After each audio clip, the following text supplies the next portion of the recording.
Okay. Okay, cool. Who else? Seattle, Manhattan, amazing. Columbia, cool. Fun. Okay. Well, I'm Kelly. I am in LA at the moment, but from New York. Um, and I'm so happy and honored to be here. We're going to be talking about how to turn your overwhelm into alignment today, which I hope is a very relevant topic in a time of overwhelm, it seems. So we're going to get you back on track and feeling good and feeling balanced. And I'll tell you how I got myself there.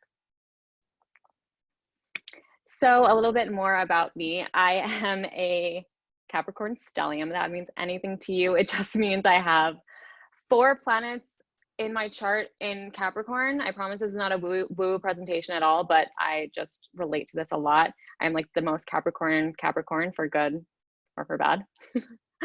Like I said, I'm a New Yorker living in LA. I moved here 4 years ago for grad school, and then I moved back to New York, to Manhattan, and then I moved back here in to LA last January. So really my heart is in both places and I can't decide. I grew up in a little bit of an unconventional routine in terms of my parents and their careers. My mom is actually here right now. She went to Purchase as well. And my mom has her own business. My dad's an actor. So there was a lot of flexibility growing up. They were kind of always there when I needed them. And we were able to like go on vacation, and then they were able to like pick me up from school or drop things off or whatever. There was a lot of flexibility. And I think it totally spoiled me, because when I got like a real job after college, I thought to myself, like, heck no, I am not doing vacation days. Like, I'd never seen this before in my life. I remember I texted my mom and I was like, Mom, I don't have enough vacation days. Like, what am I supposed to do? And she was like, I don't know, like, sucks for you. That's why I work for myself. So I was like, okay, well, I want that. And then I also went to multiple colleges. My path to all of this was not linear at all. I actually transferred to Purchase. So I went there after my first semester and graduated from Purchase, but I also studied abroad. I also got my master's. So there was just a lot of like ebbs and flows, and this wasn't a straight path to become a behavioral health advisor and the founder of Root to Rise, which is what we're going to talk about today, because I had a lot of overwhelm, but I feel very much aligned now. So hopefully I can help you get there too. And I want you guys to know too, that although this is a presentation, I'm also happy to make it a conversation. So if there's anything that you want to write in the chat box, if anything comes up that's unclear, if you're like, oh my God, hell yeah, I feel you, then write it in. I would love to make it more open in that way. There will also be time at the end for questions though. So what we're going to go over today, what is applied behavior analysis? So that's the behavioral part of behavioral health advising. What integrative health is, what these things are and how they're related and why that matters. The 5-step pathway to holistic existence and sustained success, which is what I take my clients through, and also how to use these tools in your everyday life. Alex, are we recording this? Is it being recorded? I should make sure before I keep going. Okay, cool, thanks. Okay, so when I talk about overwhelm, these are some of the things that I was experiencing. So we're gonna talk about how I turned a weak intuition / like what even is intuition, I had no idea. Dysfunctional relationship with myself, with other people. I had like weird body dysmorphia. I was overwhelmed by all the shoulds, all of what I should be doing. I was binge eating, I was restricting. I had a routine that wasn't even a routine, and it made me feel terrible. I was disappointed in my own habits. I used exercise as punishment. There was a general like lack of confidence in myself and in my trusting my body. And I was just so stressed from the career that I had. So how did I turn all of these things into daily habits I'm really proud of? A lack of stress in my career, consistent meditation practice, which you don't need. That's something that I am proud of. Daily movement that I enjoy and is not punishment. Healthy relationships, both with myself, with other people, loving my body. I like that I said bod, I meant body. Having a strong intuitive muscle, eating foods I love. I have like the biggest sweet tooth ever. And not really thinking twice about it, just kind of enjoying it. confidence in who I am, and also what I want and what I need, like my non-negotiables, and then behaviors and thoughts that are synchronized and that are intentional, not just kind of like coasting, but what I do is intentional. So how did I get from A to B? Through behavioral health advising myself, basically. So I like to call this, what I do, turning overwhelm into alignment. It's the path that I took myself on. It's the path that I take my clients on. And it's a combination of the science and the evidence-based practices of ABA, applied behavior analysis, and integrative health to create holistic existence and sustain success. Like the craziest tongue twister ever, but it really is what I do.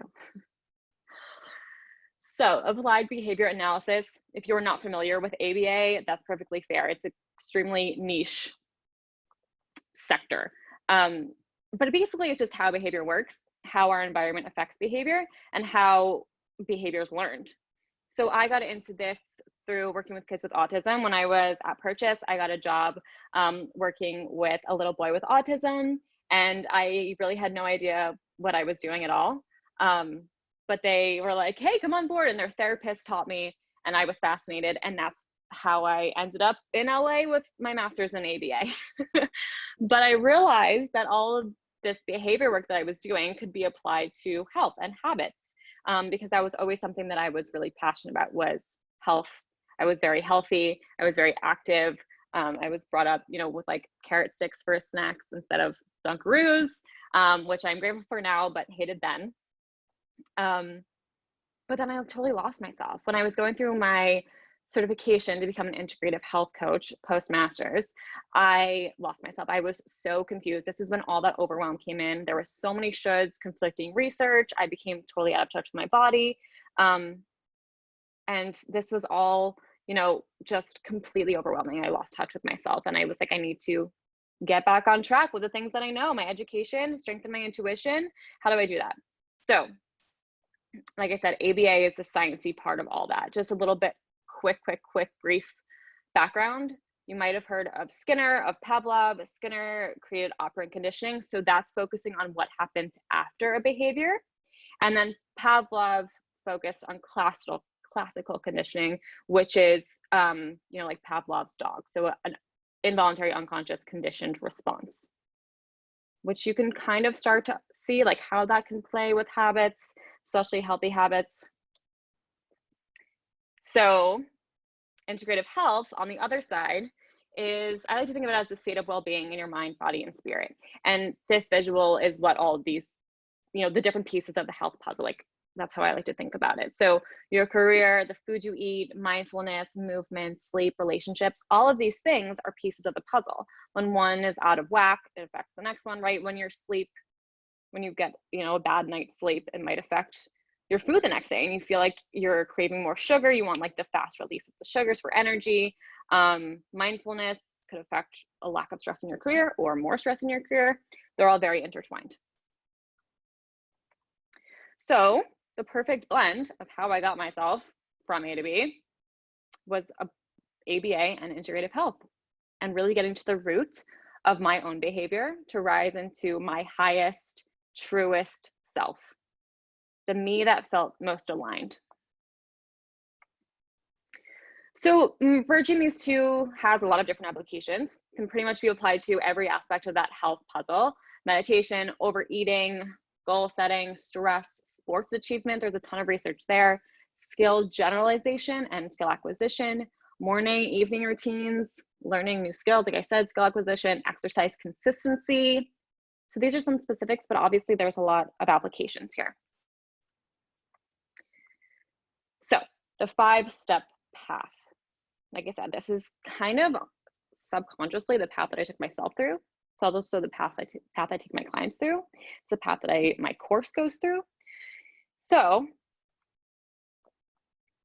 it's the path to holistic existence and sustained success. It starts with shadow work, which that might be a new term. That might be something that you've heard before. I will get more specific.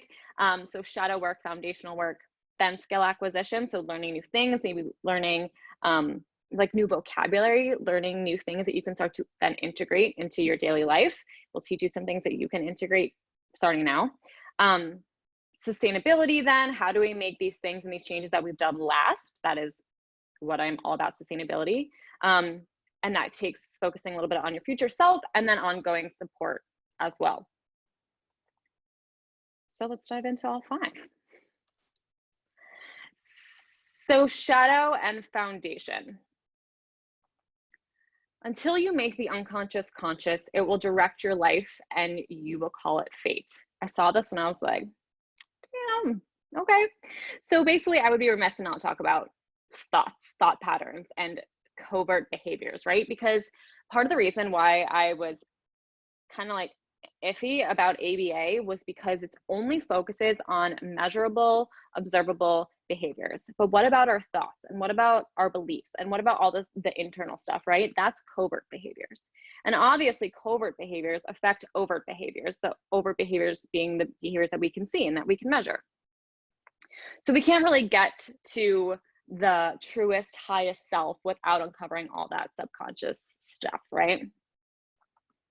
So you can also think about it as the repressed beliefs we have based on our attempts to conform to social norms in order to be accepted. A lot of the time we hide like the truest version of us because of society, because we think that we should be acting a certain way or we should be expressing ourselves in a certain way. And a lot of the time that's just us playing small, and it really, really holds us back. We hate to see it. So what do? We can try to go around it. We can try to continue to hide from it, but the only way that we're going to get past it is to go through it. This is something that is really hard, and kind of why I love to do what I do, because I'm like holding people's hand and taking them through this tunnel together.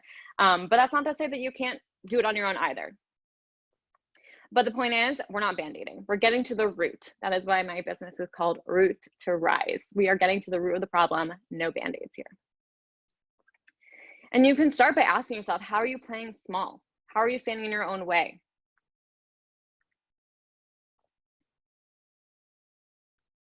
So to dive in deeper into this shadow work, there's a little exercise that I want us to do together. So go ahead, if you have a piece of paper, use it. If you have your phone, use it. If you want to just think it in your brain, go ahead. But think about or write down, jot down 5 people who you admire and why. So I'm going to give you guys a couple of minutes to do that. Doesn't have to be anything crazy. Just jot down a few words, who you admire and why you admire them.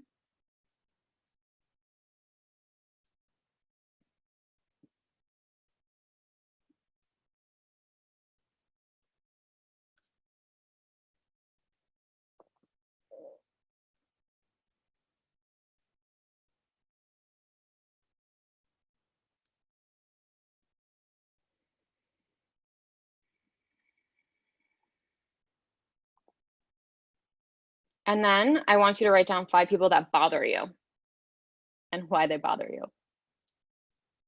It's okay. No one has to know who you're writing, what you're writing.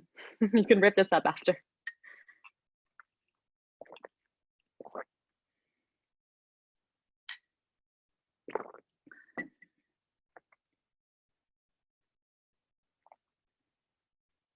If you guys want to let me know in the chat when you're done, give me just a little insight there. That'll be helpful.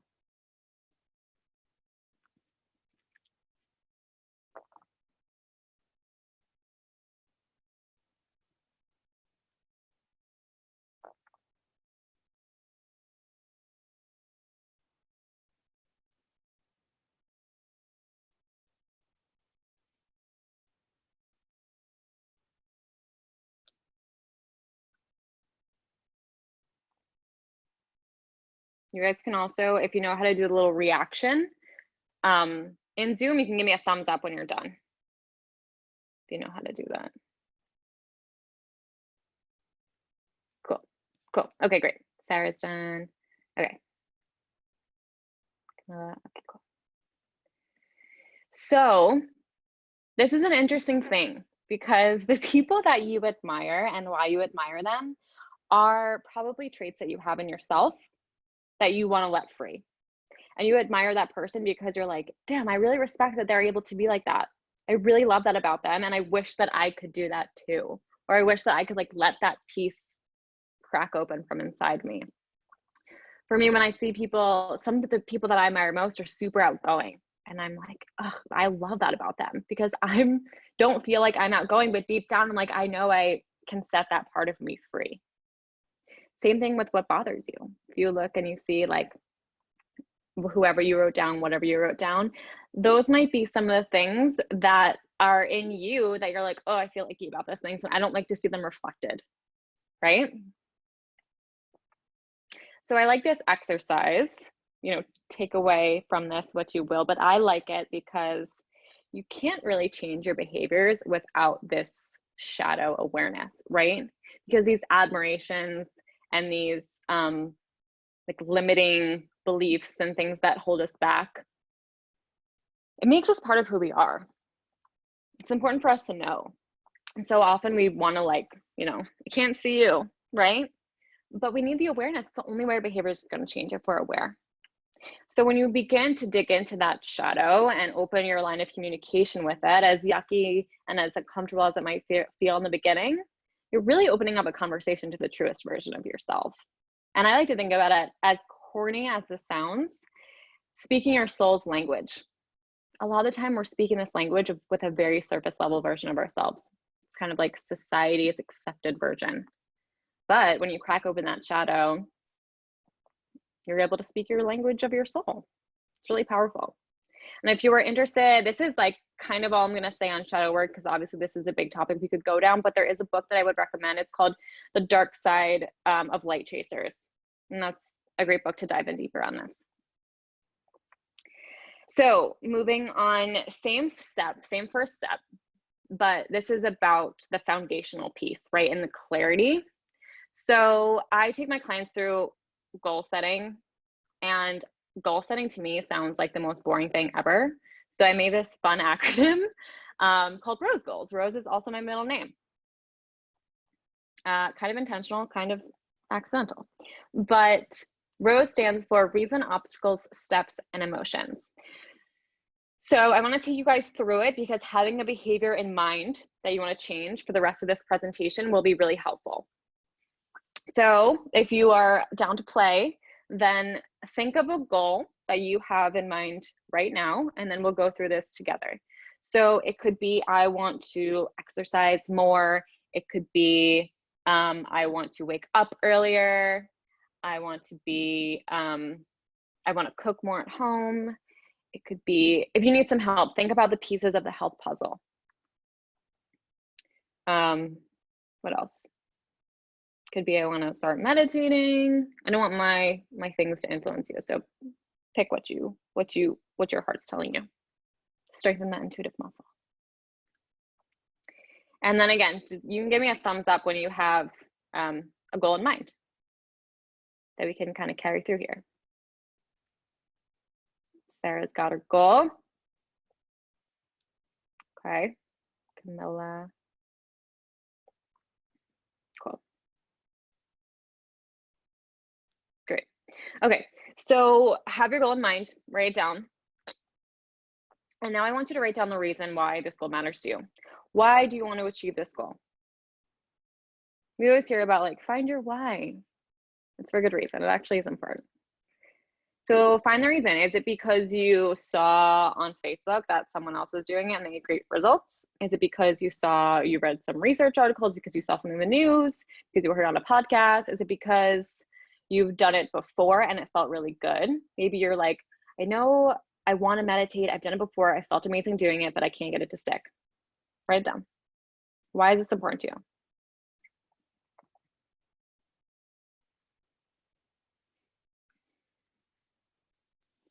And then I want you to think about the obstacles that have stood in your way from achieving this goal in the past or present.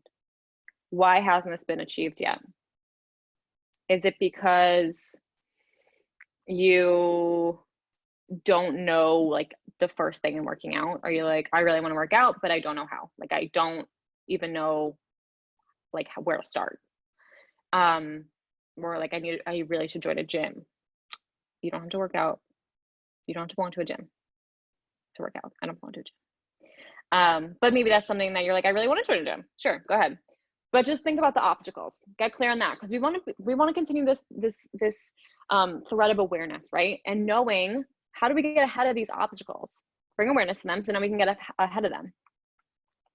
And then once you've gotten your reasons, you've gotten your obstacles, I want you to think about the steps to get you there. This is your pathway towards achievement, and you can break it down week by week is my favorite way to do it. So let's say the goal, we can stick with the meditation thing. Let's say you're like, in a month from now, I want to meditate like for 10 minutes, 3 days a week. Get really, really real with yourself here, which also means getting flexible. Because if you have no meditation practice right now and you want to take your meditation practice to an hour a day every day, like that's in a month, that's probably not realistic. You got to meet yourself where you're at. We'll talk more about that.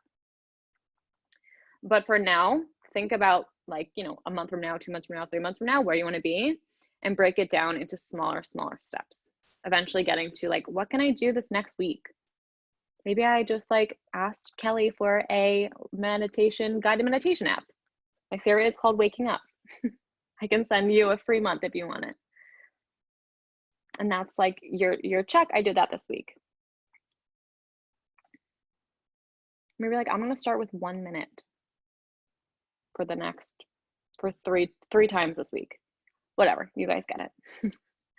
Okay, so once you have your R, your O, your S, then the last thing is your emotions. So a lot of the time we don't even achieve our goals. We don't even start. We don't even take step one because we are so disconnected from our future self. It seems like an entirely different person. So we have to connect our present self with our future self. And the way we do this is by talking about the you are, whether you chose a goal you want to achieve a month from now, 2 months from now, a few weeks from now, whatever. You need to connect that you with this you. So we do that by speaking about how you plan to feel in the present tense.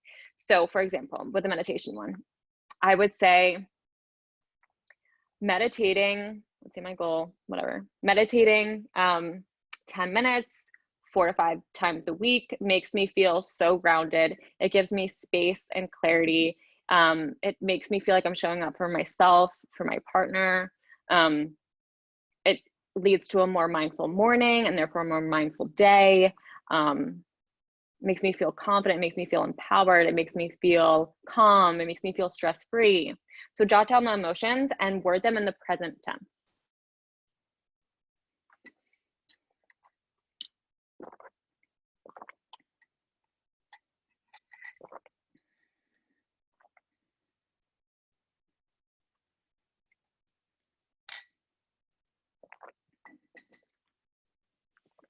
And if you're like, I need help with this, I'm lost, then also tell me that too, because I want to help you. And I want to make sure you have a behavior that you want to change in mind while we go through the rest of this. But if you're like, yes, I totally get this, then you can give me a thumbs up. You can give me like a,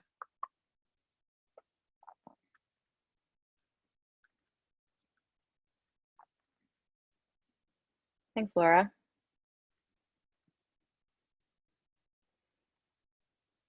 Okay.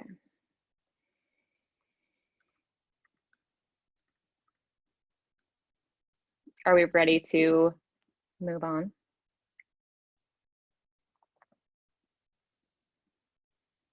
And so just for reference, this is the first call that I have with my clients, is usually an hour-long call just diving into this. And you can use this for different goals, right? You can be working towards different goals at the same time. Maybe you have like a sleep goal, a meditation goal, a movement goal.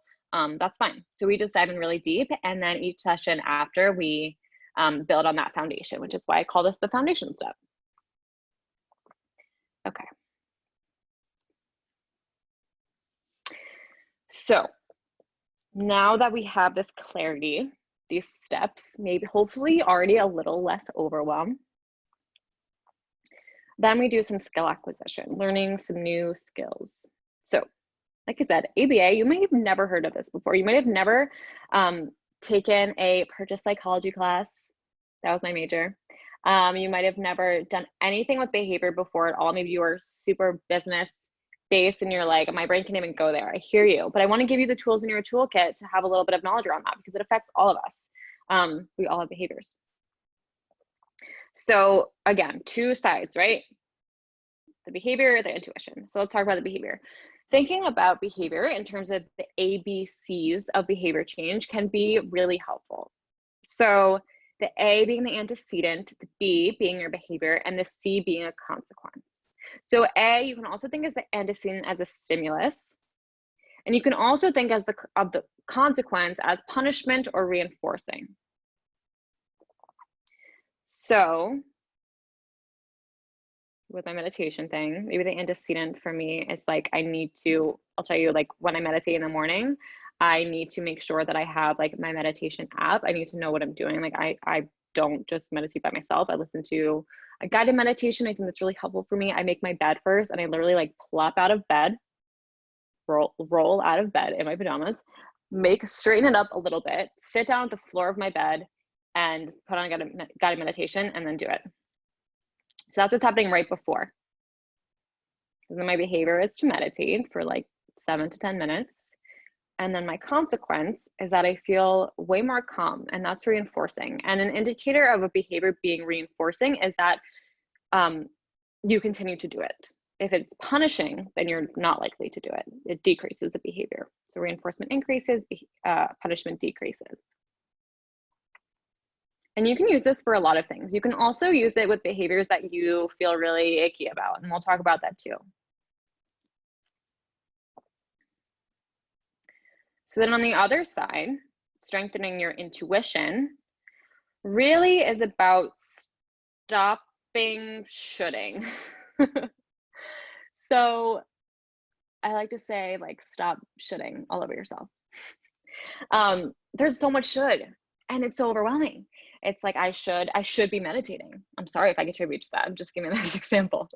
I should be meditating. I should be waking up early. I should be working out every day. I should be going in nature. I should be calling my friend and doing this, and I should be sending this, and I should be wearing this, and I should be listening to that and reading this. It's like, oh my God, like, who am I? That's all noise.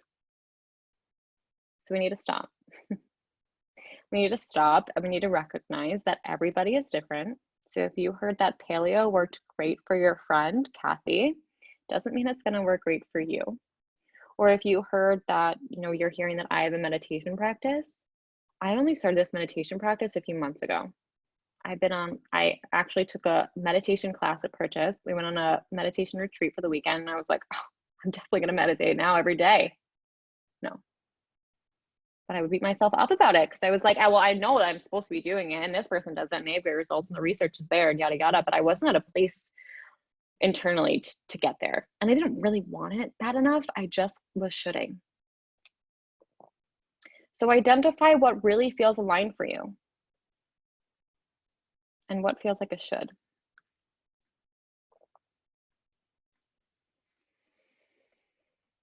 So another way I like to think about it, I want to dive into the ABA and the science part a little bit more about behavior. Another way to think about this with ABCs is to also find the function of your behavior, aka the why. So start with the behavior you want to change.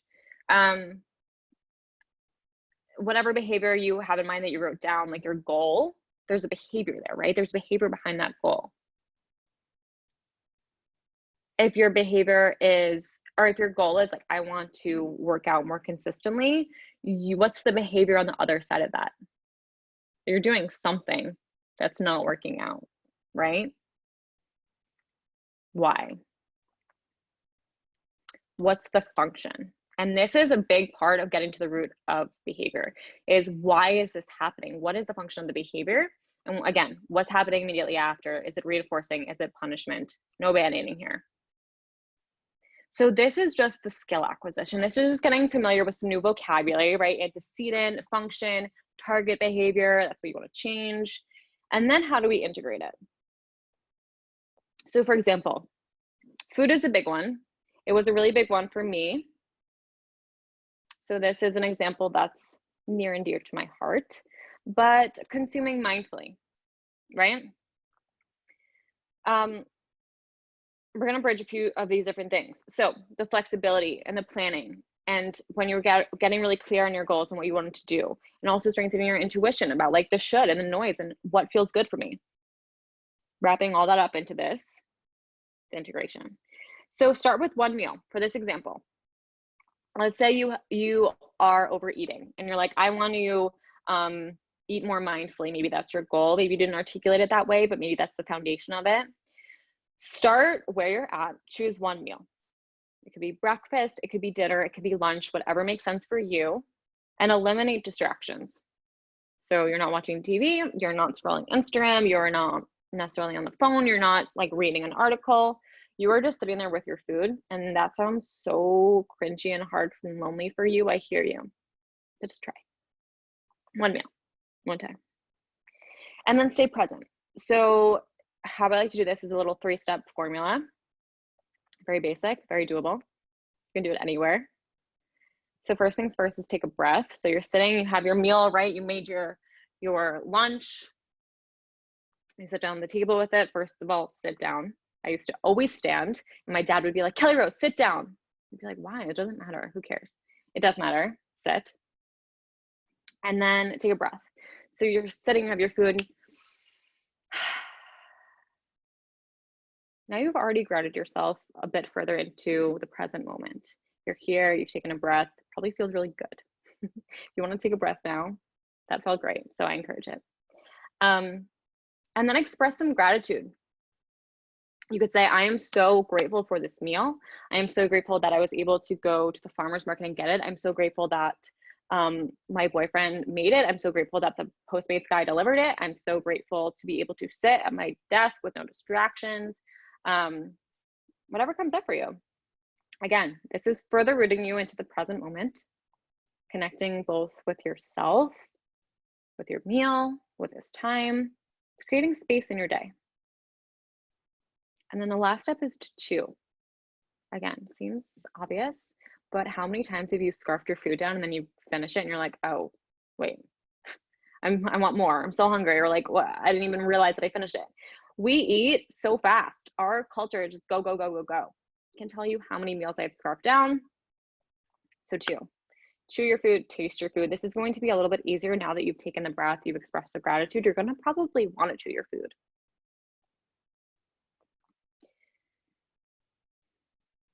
So that's a practice that you can use right now. Maybe you haven't had dinner yet. Try it out. You can do it by yourself, completely silently. You could do it with your kids out loud and be like, okay, everyone take a breath, everyone go around and say what you're grateful for, don't forget to chew. You could do it with your partner. You could do it literally at work, at your desk, when we go back to work, and do it in your head. So you can take this with you. Tool for your toolkit. And I want you to remember, this is going to lead us into the next slide, but you cannot get enough of what you don't need. So if you're consuming mindfully, it's going to really help with that. Let me tell you what I mean. So we spoke about the function, right? The why, also blended with your intuition. So if something for you is, that's an issue, like I said, is overeating, it was for me. If it's not for you, you can use these same concepts for whatever your behavior is. So just my example. But how do we stop overeating? How do we integrate the function and the intuition here? So I like to think of this, I made this flow chart and it's a similar concept, right? Let's say it's after dinner and you've already eaten your meal and now you've had like one bowl of ice cream and you're like, okay, I can have like a little bit more. And you fill up a second bowl of ice cream and then you're like, I'm not satisfied, I want more. And maybe now you're like making weird concoctions like yogurt with chocolate chips and peanut butter and it's like sprinkles, I don't know, jam. Does anyone feel this? If you're like, yeah, I relate to this, I've been there, then give me a thumbs up. With like this weird eating thing that we sometimes do. Just me? Okay. Oh yeah, okay. I see you guys. So whether you're on the third bowl of your weird concoction or the first, doesn't matter, just whenever you bring that awareness, whenever you catch yourself, ask yourself, well, first take a breath. You're like, okay, I'm going in for my third bowl of cookie dough ice cream. Do I really want this? Ask yourself. And if what comes up for you is a no, then find a replacement behavior. A replacement behavior is another activity besides eating that's going to satisfy you. It's going to be reinforcing for you. And let me just tell you with this one, it's really, really, really, really helpful if you have a list of replacement behaviors. It could be calling a friend, watching something on YouTube, doing a puzzle, coloring, writing, anything that's reinforcing. Because if you're like, I don't really want to do that, then you're probably going to pick the reinforcing thing of doing ice cream. So make sure it's reinforcing. Okay, but what about if I ask myself, do I really want this? And the answer is yes. Then I want you to ask yourself why. If it's because you're bored and it's something to do, then go back to the replacement behavior thing. Being bored and eating is lazy and disrespectful to yourself. I'm just gonna say it. It's weak. So instead, find something that really lights you up. We've come really far from that with all the technology that we have. But see if you can find a replacement behavior that brings you joy. Because on your third bowl of ice cream, it's not bringing you joy anymore. If you ask yourself why, and you say, because I want the taste, you're like, I really, really want to taste this third bowl of ice cream. Like, I don't care, this is amazing. I feel that. But then I want you to eat it mindfully. I want you to enjoy every second of it. I want you to chew. I want you to be grateful for it. I want you to savor it and let it like spread across your tongue. Close your eyes if you need to, but actually taste it, because maybe the first two bowls you didn't even taste them. And you're like, oh, I'm not satisfied because I haven't even tasted this. Maybe you're like watching TV and you're like, oh crap, I'm done. So taste it. Or maybe it's because you're still hungry.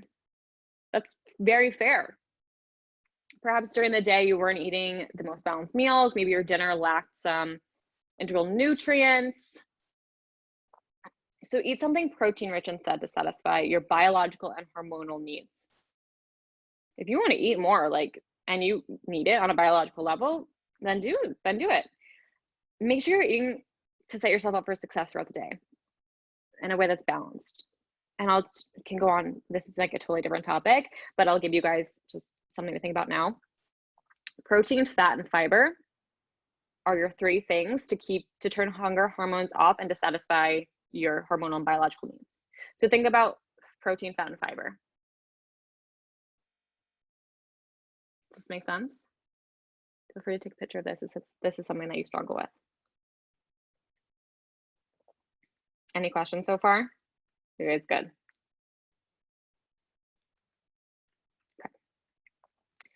Okay, so we're almost gonna wrap it up. Sustainability, future self. Sustainability is, thanks Sarah. Sustainability is my jam. Like, this is why I do this. This is why I integrate behavior. This is why I get to the root of the problem. This is why I don't band-aid. I'm literally doing this, which is what she's doing. The GIF, that's hilarious. So how do we make sure what we're doing is sustainable? We need to have balance. Like, remember I said a long time ago with the puzzle, if one thing's out of whack, it's gonna make the next one out of whack. So how can we shift and mold and blend so that they're all sustainable? Because maybe if you're oversleeping, you don't have time to meditate, you're rushing at work, we need to find balance. Flexibility, I touched on this briefly earlier. You can't go from 0 to 100 real quick. You can't. Maybe you can, but it's not gonna be sustainable. So meet yourself where you're at with your goals and break them down. I like to do, flexibility will look like when I speak about this with my clients, it's like, okay, I hear you that you want to exercise. Maybe do, instead of saying 5 days a week, like I'm going to work out now Monday through Friday for an hour, maybe say like, I'm going to work out 3 to 4 times for 40 to 60 minutes. That way, if you do a little bit under that, it's okay. If you do, more, amazing. But give yourself that wiggle room, because you don't want to set yourself up for failure, meaning that, crap, I said I was going to work out 5 times. I only worked out 3. Now I failed, screw it. But if you're like, I'm going to work out 3 to 4 times, maybe I do more, maybe I just do 3. And you're still like, I achieved my goal. I did 3. Does that make sense? Okay. You also want your goals and the things that you're integrating into your life to bring you joy. Like, with the working out thing, if you were doing spin class and you hate spinning, that's not sustainable. That's punishment. If you hate running, I hate running. I hate it. I hate it. I refuse to do it. It doesn't bring me joy. So why would I do it? There are a million ways to exercise. So your habit's not going to stick if you don't like doing it. So do something that brings you joy. Do more things that bring you joy. It's just a life rule. And then also your environment sets you up for success as well, or can set you up for success if you allow it to. Meaning the people that you surround yourself with, meaning how you set up your home, even your car. Be relevant right now, but your home for sure can set you up for success or not. Sustain success. And ask yourself what's not working and why. If this is one of my favorite things, when clients come back to me, we're like, okay, the next week, they're like, I want to do this, this, and this. And I'm like, amazing, you're going to rock it. They come back and they're like, I didn't do any of that. And I'm like, hell yeah, why not? That's fine. That's great. But it's valuable information. So we need to figure out why. Why didn't that happen? So if you have a goal in mind, with the goals that you've written down, and you're like, okay, this week I'm going to do this, then a week passes and you're like, I didn't do that. Ask yourself why. Maybe you're shoulding. Or maybe there wasn't enough flexibility. Maybe it's your environment. Maybe you don't like to. You don't want to do it. Maybe you're not ready to do it. All that's really valuable and totally justified. Just make sure that you're finding out why. And then last thing is I always have the option for ongoing support, because yes, sustainability is key, but life happens. There are habit disruptors. Our habits can be disrupted really easily, right? You go on vacation, you move, you have a breakup, you have a new career, you get sick, you have a realization, you grow, like things happen. So I think having the personalized guidance to aid in your generalization, meaning that your habits are supported no matter where you are, is going to help them be sustainable. And that's the story on sustainable success and holistic existence. Thank you guys. I hope that this was helpful for you. And there are some little added tools to your toolkit now. I would love to answer any questions you have about any of these things. If anything, you're like, oh my God, that was fascinating, I need more. Or you're like, I didn't really get that. Can you explain? Or if you want to know more about just behavioral health advising in general, what that looks like, how I got here, let me know.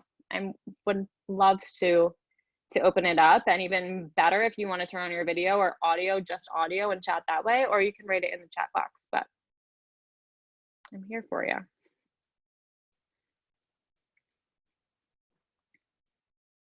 And if you're just like, I'm good, that was cool, thanks, that's fine too. Thanks, Morgan. She said this was great. Thank you. My pleasure. I really love doing this. Hello. Hi. Oh, hey. Just trying to figure this out. I unfortunately got it. logged in late. I just wanted to reach out and let you know that I thought this was just amazing. And I can't wait to log on to your website and get some more information. And it's really, really great to see Purchase alum participating in these kind of forums. And thank you so much. Yay, thank you. I feel like I'm on a radio show and you're like calling in because I can't see you. But thank you. I really appreciate that. And yeah, like I said, I'm honored and grateful to be doing this with Purchase. I think it's really fun. And I mentioned earlier that my mom is here too, and we both went to Purchase, which makes it even more fun. Amazing. Yeah. All right. Well, I'll be in touch. Thank you so much. My pleasure. Bye. You're so welcome, guys. Laura, you're very welcome. If you guys want to connect with me further, this is my website and my Instagram. And there are a few different options to work with me if you feel called to do that. If you're just like, hey, I have a question that I want to ask you personally, then email me. I'm here. And thank you, guys. Thanks for showing up and showing up for yourselves, doing that shadow work, doing that uncomfy stuff, being here. Be proud of yourself for that. And thank you, Alex, for having me. Thanks, guys. I like the rose girls too. Cool. Hogs, we all set? We're all set whenever you're ready to sign off. If anyone else has any last second questions, or looks like people are leaving. So amazing. All right, great. Yeah, my website is right on this page, and also I just wrote it in the chat box. But cool. Thank you so much, guys. It was a pleasure. Have a good rest of your night. Bye.